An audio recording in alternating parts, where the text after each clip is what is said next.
Olá pessoal, sejam muito bem-vindos.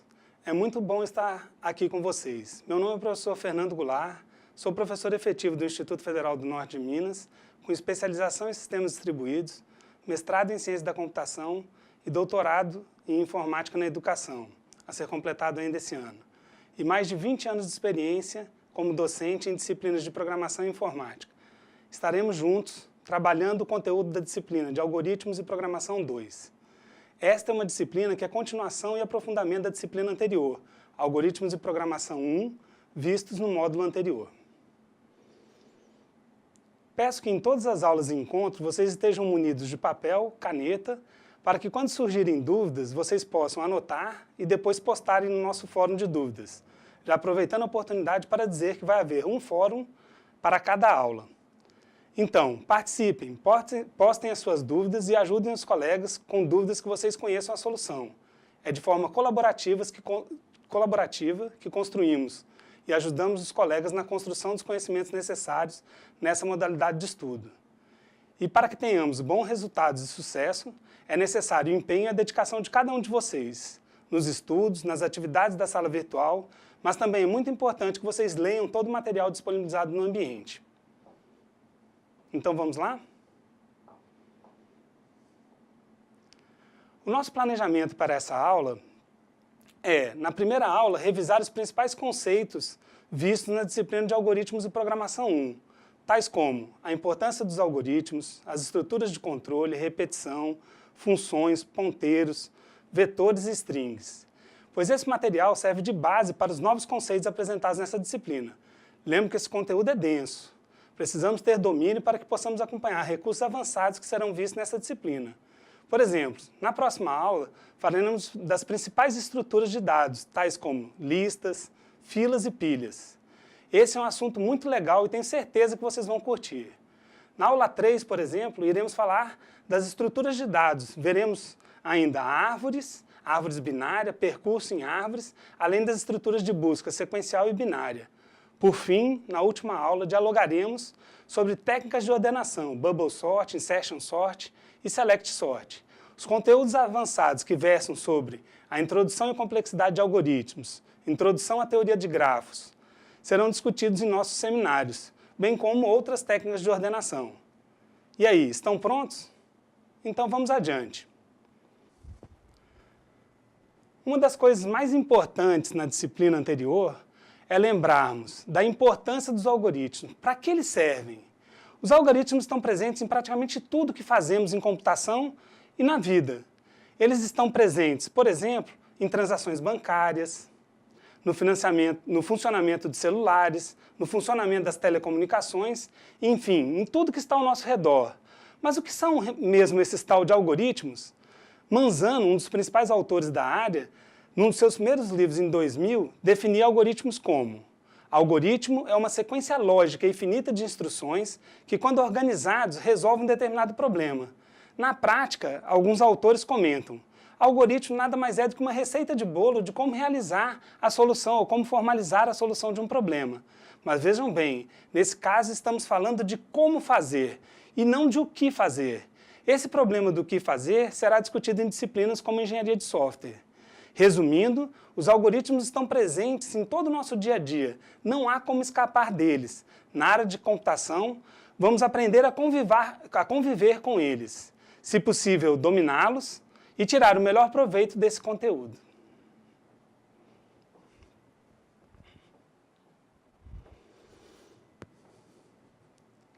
Voltando à nossa revisão, vimos a importância dos algoritmos e vimos que podemos utilizar português estruturado, fluxograma e outras representações para tirar o melhor proveito desse conhecimento.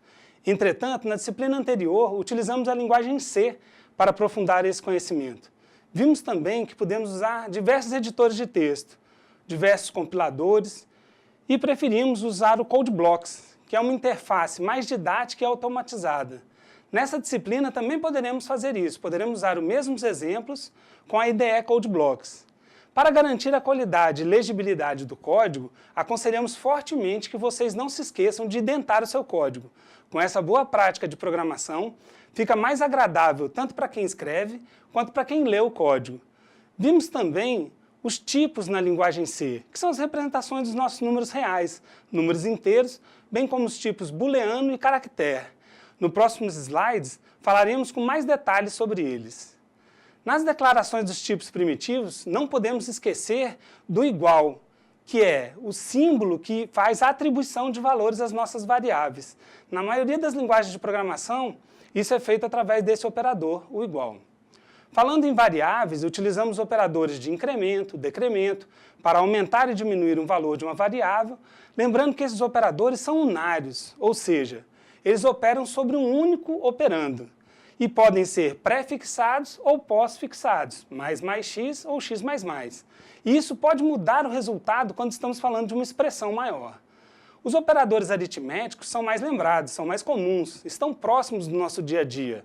Então, o operador mais, que é a soma, o menos, a subtração, o vezes ou asterisco, que é uma multiplicação, e o barrinha, que é a divisão. Não se esqueçam que a gente também tem o circunflexo, aquele chapeuzinho que representa a exponenciação, e que o percentual é utilizado para tratar dos restos da divisão, que muitas vezes são esquecidos. Os operadores relacionais, eles têm como característica que eles ao serem utilizados, eles retornam um booleano, ou seja, verdadeiro ou falso. Igualmente com os operadores lógicos, então e, ou, negação, not. Esses operadores são muito utilizados na tabela verdades e na lógica matemática. Não se esqueça que esse conteúdo é fundamental para a sua formação. Se houver necessidade, revisite as apostilas para estar com esses conceitos na ponta da língua. Recomendo relembrar também a ordem de precedência dos operadores. É como na vida real, primeiro fazemos o incremento, a multiplicação, a divisão, depois a soma, a subtração e, por fim, a atribuição. Bom, já deu para matar um pouquinho da saudade desses conteúdos, então vamos em frente com a nossa revisão.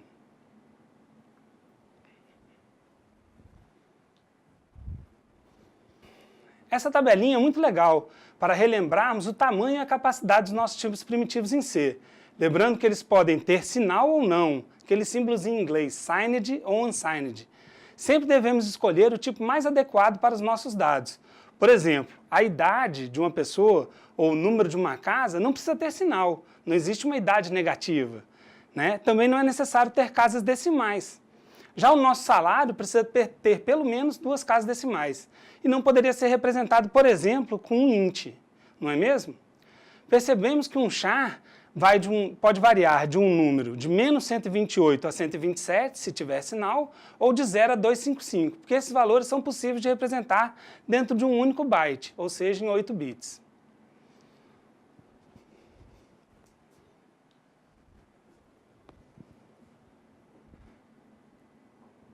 Sabemos que é importante também que existem diversos métodos e funções para fazer entrada e saída de dados nas linguagens de programação. Esse slide serve para nos mostrar que é comum a gente utilizar o printf e o scanf. A função printf mostra na saída padrão, na tela do computador, com ou sem parâmetros, uma string ou o resultado de uma operação. O primeiro exemplo é uma saída padrão. Então temos lá uma mensagem de texto, mensagem na saída padrão. Esse primeiro exemplo aqui pode ser observado, que é o printf sem parâmetros. No segundo printf, a gente já tem a utilização de um coringa para marcar o número de casas decimais e passamos esse argumento através dessa variável. Então eu tenho uma vírgula e o nome da variável que vai ser apresentada. O comando de entrada de dados, o scanf, pode fazer a mesma operação, só que percebam que eu tenho um modificador aqui, %f, que indica que eu estou recebendo no endereço da variável salário um conteúdo que é de ponto flutuante. Essa tabela abaixo serve para mostrar os principais formatos que a gente tem. O %c para caractere, o %d para um inteiro, o %f para um float ou double e o %s para um array de caracteres. Também é possível colocar /n para quebra de linha, tabulações, etc. Consulte o nosso material de apoio para relembrar todas as possibilidades. Mas precisamos ressaltar a importância de apresentação com o %, que eles indicam quais são os parâmetros. Por exemplo, para exibir a variável de ponto flutuante com 2 casas decimais, utilize %.2f. Para inteiro, utilize o %d. Para o string, recomendo fortemente que a gente utilize o %s. O segundo exemplo demonstra exatamente isso.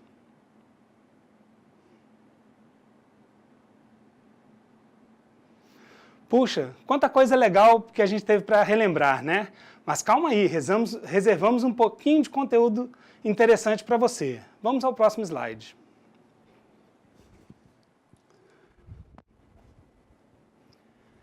Nesse próximo slide, vamos recordar as estruturas de seleção. Lembra como é que a gente fazia o if, condicionais, se uma expressão, execute tal operação?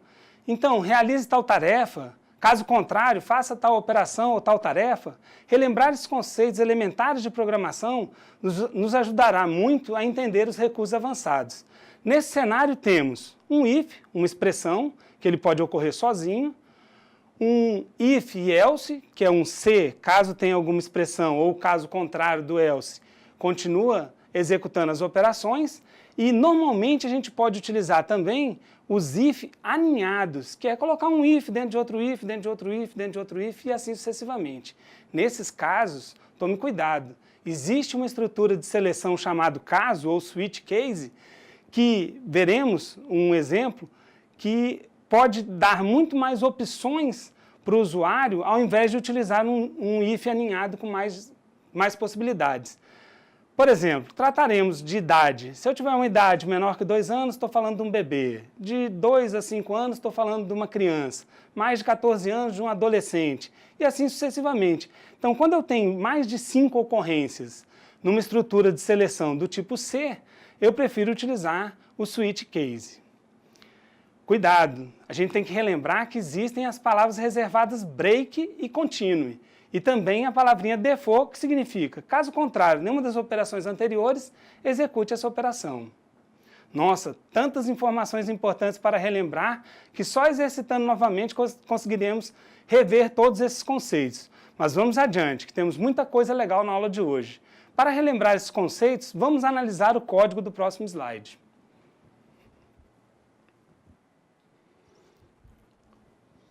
Esse é o slide tradicional, um programa simples em C. A gente tem uma biblioteca de Standard I/O e stdlib padrão. Nós temos o método main, que passa como parâmetro void o retorno de um inteiro. Fazemos a declaração de uma variável. Temos o exemplo de printf para colocar uma mensagem na tela, por exemplo, digite a sua idade.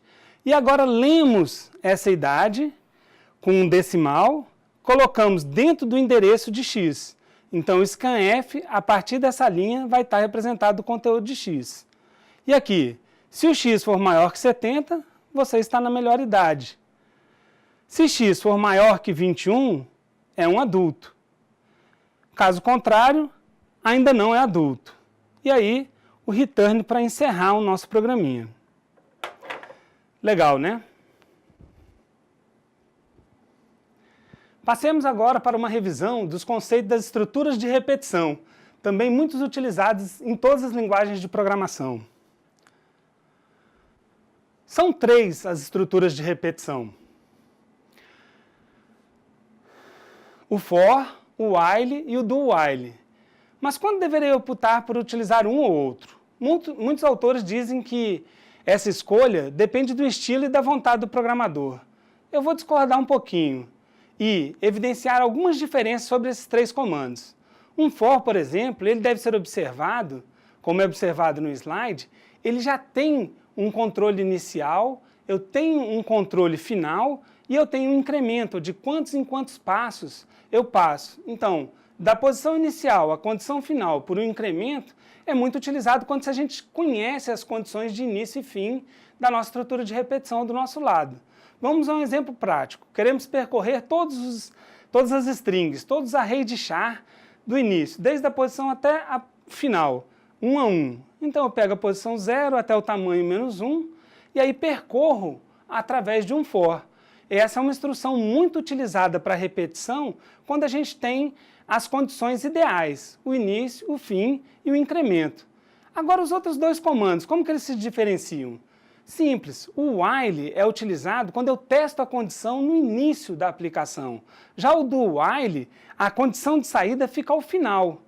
Então, o famoso faça enquanto tiver uma determinada estrutura ou faça até que uma solução seja satisfeita. No while, necessariamente, testa a condição para que, se ela for verdadeira, executar um comando ou um bloco de comandos. Caso contrário, ele nem entra no laço. Eu não garanto que ele passa por ali uma única vez. Para a próxima instrução, já no do while, o teste é feito no final, ou seja, esse bloco executa com certeza pelo menos uma vez. Nossos exemplos vão ser necessários utilizar esses 3 recursos.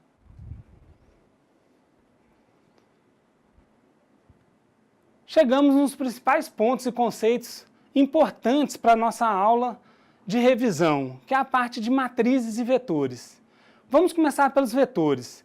Veremos nas próximas aulas, os vetores são utilizados para a implementação de todas as estruturas de dados que vamos falando. Nas listas, nas filas, nas pilhas, até em árvores, né? Então, é muito importante que a gente saia daqui sem dúvidas quanto à sua utilização. Os vetores são estruturas estáticas e homogêneas. Poxa, professor, mas o que é uma estrutura estática e homogênea? A estática significa que ela tem um tamanho fixo, pré-determinado. Se ele tem 10 posições, ele não vai poder ter 5 nem 11 posições. Já o homogêneo é que todos os elementos dentro são de um mesmo tipo. Então eu posso ter, como no exemplo do slide, um vetor de floats, ou um vetor só de strings, ou um vetor só de inteiros. Então homogêneo quer dizer isso. Nós vamos trabalhar nessa disciplina tanto com tipo inteiro, tipos de ponto flutuante ou até vetores de string. Mas olha só, um item importante que a gente não pode esquecer. Primeiramente, os nossos vetores todos começam do índice 0. Então, se ele começa do índice 0 e tem 10 posições, ele vai do 0 até o 9. É assim que funciona. Nosso exemplo no slide, a gente tem um vetor de pontos flutuantes. Percebam que é um vetor de 5 elementos. Ele vem, desculpem, de 6 elementos. Ele vem do 0 até o 5. Aí o que eu posso perguntar? Professor, qual que é o vetor na posição 2? E às vezes a gente confunde, né? Vem aqui 1, 2, mas não, é 0, 1, 2. Então o vetor na posição 2 teria 75,3. Na posição 4 teria 84. Viram que legal? Então, responde correto se a pergunta fosse qual o vetor na posição 3, eu tenho que analisar 0, 1, 2 e o 3. Então, 84 estaria na posição 3. Acertou quem disse, existe, visto o vetor em 6 posições, que ele vai do 0 até o 5. Vejo que esse conteúdo pode ser explorado de várias formas. Vou deixar um exercício final nas últimas transparências para a gente exercitar novamente esse conceito. Vamos adiante, com outros conceitos importantes que muitas vezes nos faz tremer se não entendemos direito. Vamos falar agora dos ponteiros. Nossa, como deu trabalho entender esses ponteiros, né? Parece difícil, mas não é um bicho de 7 cabeças. Bom, vamos entender então como funcionam os ponteiros. A declaração de um ponteiro em C é feita através do operador asterisco. Não confunda ele com a multiplicação. Então eu coloco um nome e o asterisco. Primeiro eu coloco um tipo de dado, o asterisco e o nome daquela variável. Então, por exemplo, podemos definir int asterisco x. Estamos declarando uma variável que é do tipo x, né, não, melhor, do tipo inteiro, com o nome de x, e que aponta para o endereço de um inteiro. Como a definição é uma coisa simples, vamos passar a entender com um exemplo prático. Então, o nosso ponteiro é um endereço em memória, né? Nesse exemplo, nesses slides podemos verificar a declaração do ponteiro PTRI, do tipo endereço para inteiros ou ponteiro para inteiros. Então, aqui é a definição. Ó. O asterisco aqui não é multiplicação. Está indicando que esse tipo inteiro é um endereço para um inteiro. Aqui, o PTRF é um exemplo de ponteiro para um tipo float. Quando eu tenho duas variáveis do tipo inteiro e do tipo float, né, aqui uma com o nome K e uma com o nome V, eu posso fazer a atribuição desses valores que tem aqui, apontando para o mesmo endereço dos ponteiros. Que é isso que é feito aqui, ó. PTRI recebe o endereço de K. Significa que K e PTRI apontam para o mesmo endereço. A mesma coisa para F, PTRF, e o endereço de V. Nesse caso, V e PTRF teriam o mesmo valor. Eles apontam para o mesmo endereço. Por quê? Porque o PTRF é um ponteiro, ele é do tipo endereço, e V é um tipo float. Por fim, o último assunto dessa videoaula, nós iremos tratar sobre os procedimentos e funções. Muito das coisas que a gente faz em C ou em Java passa por esse conteúdo de procedimentos e funções. O que é? É um pequeno pedaço, um trecho de código que pode ser chamada várias vezes. Eu não estou falando em fazer repetições para controle, não. Estou falando em trechos que vão ser executados mais de uma vez. Então, para o entendimento e funcionamento, criamos esses trechos de código com procedimentos e funções. As funções podem ter parâmetros e normalmente têm um tipo de retorno. Já os procedimentos podem ter os parâmetros, porém eles não têm tipo de retorno. Nas funções podemos fazer chamadas por valor ou por referência. Por valor, os parâmetros são passados com endereços fixos, com o valor das variáveis. Já as passagens de valores de uma função por referência, ao invés de passar conteúdo de valores, nós passamos os endereços, ou seja, os ponteiros, que a gente viu na aula anterior. Então, vamos ver nos próximos slides detalhes de procedimentos sem parâmetros, de funções com parâmetros e tipos de retorno. Esse exemplo é muito legal. Eu tenho, nesse exemplo, uma função soma, então ela está definida aqui, e percebam, ela tem um tipo de retorno void. Ela não retorna em nenhuma linha aqui, não tem a palavra reservada return. Observem também que ela não tem nenhum parâmetro. Ela simplesmente executa as operações quantas vezes foram chamadas aqui no método main. Então eu chamo essa função, essa subrotina é executada quantas vezes forem chamadas, mas todas as operações são realizadas dentro dela. Eu não tenho parâmetros e não tenho tipo de retorno. Então perceba, eu declarei aqui uma variável N1, N2 e S, pedi que fosse feita a leitura de N1, fiz a leitura de N2, fiz a atribuição da soma de N1 mais N2 dentro de uma variável S e mostrei o resultado na saída padrão. Então, toda operação relativa à soma é feita dentro da função, dentro do próprio método. Poderíamos dizer que isso aqui é até um simples procedimento, nem é função, porque não tem um tipo de retorno. E a chamada é feita dessa forma. Soma, abre e fecha parênteses, sem nenhum parâmetro. É executada a operação, depois é feito o retorno do encerramento dessa operação. Vamos a outro exemplo. Nesse próximo exemplo, a gente pega a mesma função soma, só que agora percebam, ó, tem o mesmo nome, é até um exemplo de polimorfismo, né? Funções que têm o mesmo nome, só com parâmetros diferentes, e agora eu tenho como parâmetro duas variáveis inteiras, x1 e x2, e ela retorna um tipo inteiro. O que significa isso? Significa que em toda a posição de saída possível do meu programa, eu vou ter que ter um retorno com uma variável do tipo int. Então, a minha função recebe parâmetros, executa as operações, nesse exemplo aqui, uma simples soma, e depois retorna um valor. Vejamos, o código ficou mais limpo do que o exemplo anterior, mas todas as tarefas iniciais agora estão aqui dentro do meu método main. Então, eu faço a leitura do número 1, atribuo a variável d, faço a leitura do número 2, também a partir de um %d, e agora, o método chamado, o soma agora, ele já é resultado dentro de uma expressão do printf. Vejam que interessante, eu passo por valor a variável n1, n2. Esses dois números digitados aqui e aqui, respectivamente, vêm para esse método e as operações são executadas aqui. Agora, olha só, poderia pegar esse método e retornar uma nova variável. Poderia ter uma variável soma aqui dentro. Ou só mostrar o resultado na tela. Interessante, né? Vimos dois métodos de soma com características totalmente diferentes. O primeiro método anterior não tinha parâmetro nenhum, não tinha retorno nenhum, e todas as operações desse slide eram realizadas no método soma. Agora, nesse exemplo mais interessante ainda, eu tenho uma função que recebe 2 parâmetros e as operações são simplesmente executadas e o retorno é feito. Bacana, né? Vamos adiante na nossa revisão. Outro conceito de funções, né, e procedimentos é uma questão que gera uma série de dúvidas nos estudantes, que é a função recursiva. Então, para a gente se familiarizar com o conceito de funções recursivas, é quando eu tenho uma função que dentro da função ela é chamada novamente.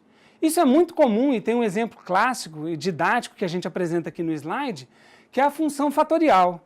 Então percebam, o que é o fatorial? O fatorial é eu executar a soma de números à medida que eu vou decrementando esses números. Então o fatorial de 5 é 5, vezes ele menos 1, 4, ele menos 1, 3, e assim sucessivamente. Então, como que eu chamaria a minha função fatorial? Eu teria aqui, ó, enquanto o valor, né, se eu tiver um valor n maior ou igual a 1, eu retorno 1, porque o fatorial de 1 é 1. Caso contrário, eu pego o meu número e multiplico pelo fatorial do meu número menos 1. Então ele vai fazer o quê? Se eu tenho um fatorial de 5, ele vai fazer o fatorial de 5, mais o fatorial, ou vezes o fatorial de 4, vezes o fatorial de 3, vezes o fatorial de 2, vezes o fatorial de 1, e assim sucessivamente. Então, um dos exemplos mais didáticos que eu conheço é a chamada da função fatorial, que dentro dela, está aqui a função fatorial, dentro dela existe uma chamada para ela mesma. Isso é o que a gente chama de função recursiva. É uma função que dentro do próprio código é chamado ela novamente. Vamos adiante? Bom, esse é um exemplo muito interessante para a gente exercitar tudo o que a gente viu até agora. Então a gente falou de funções, a gente falou de ponteiros, a gente falou de if, falou de for, só que agora eu tenho um exemplo completo. Então percebam, primeira coisa, eu tenho aqui um método dobra que recebe um ponteiro. Se ele é um ponteiro, eu não estou pegando diretamente aqui o conteúdo. Então eu vou ter essa expressão retornada no próprio x. Na chamada da função dobra, né, que está aqui dobra ARR, eu vou ter esse argumento executado dentro do próprio valor.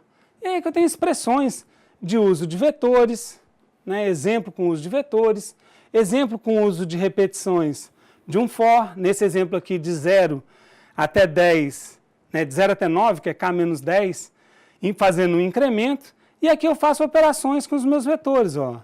Tenho um vetor na posição 0, na posição 1, na posição 2, né? E o que eu faço? Eu estou dobrando os valores de cada vetor. Muito interessante, estou colocando dentro da variável x o conteúdo que eu tinha vezes 2.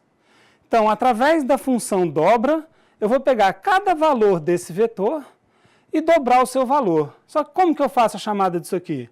Dessa forma aqui, dobra o vetor. Depois, vejo outra forma, sem ser passando como parâmetro. Legal, né? Vamos para mais um slide. Esse é um dos nossos últimos slides e indica para a gente quais são os exercícios que o professor propõe que vocês façam no encontro presencial.